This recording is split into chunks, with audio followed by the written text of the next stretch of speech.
quando o pôquer online pode se tornar um problema de saúde. O pôquer é um jogo de cartas popular desde a década de 70 do século passado que é considerado um jogo ativo, cujo resultado pode ser influenciado pelas habilidades. Diferentemente de outros jogos, onde há envolvimentos financeiros, mas são dependentes do acaso, como por exemplo, os caça-níqueis. Para um jogador viver do pôquer, é necessário um investimento pessoal significativo. Os jogadores profissionais são aqueles cuja principal fonte de renda é o pôquer online e várias são as habilidades necessárias que esses jogadores devem desenvolver, são elas, habilidades técnicas, habilidades psicológicas e habilidades emocionais e financeiras. O jogo de forma online permite que o jogador tenha um maior número de mãos, além da maior privacidade. No entanto, esse novo ambiente priva o jogador de informações face a face. Atrás da tela, a comunicação com outros jogadores se limita à comunicação verbal, reduzindo o controle emocional no resultado do jogo. Além disso, jogar em casa altera também o convívio familiar e a rotina pessoal do jogador, que muitas vezes joga horas excessivas. Quando o jogo de pôquer começa a sair do controle, muitas vezes pode ser considerado um jogo patológico. Entre os jogadores de pôquer, há uma grande variabilidade na maneira como o jogo problemático pode se desenvolver. Por exemplo, jogadores problemáticos são jogadores perdedores ou vencedores, irracionais ou racionais em sua percepção de jogo, e seus estilos de jogo podem ser descontrolados ou controlados. Parece que o pôquer online desafia os conceitos teóricos existentes sobre comportamentos problemáticos no jogo, especialmente em relação ao dinheiro gasto e perdido, racionalidade e habilidades de controle.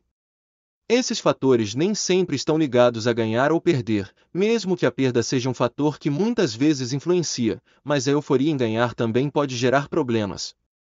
Nos fóruns online é muito comum os jogadores utilizarem o termo tilt.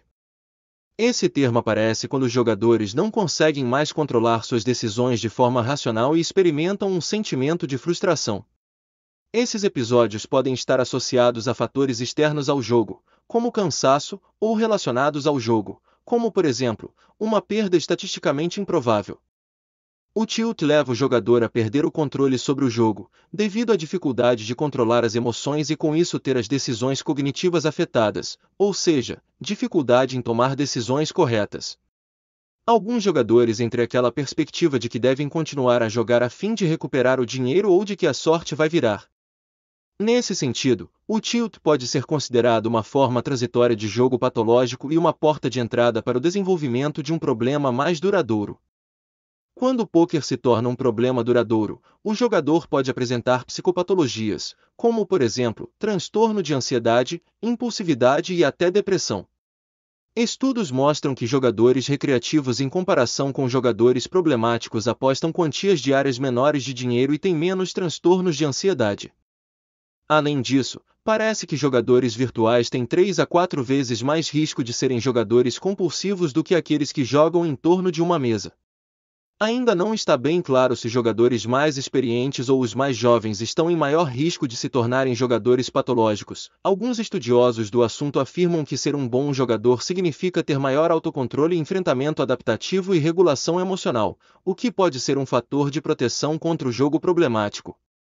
Porém, o que se pode afirmar é a necessidade de uma vigilância constante nesses jogadores, para que nos primeiros sinais haja a intervenção necessária para que o problema não se agrave.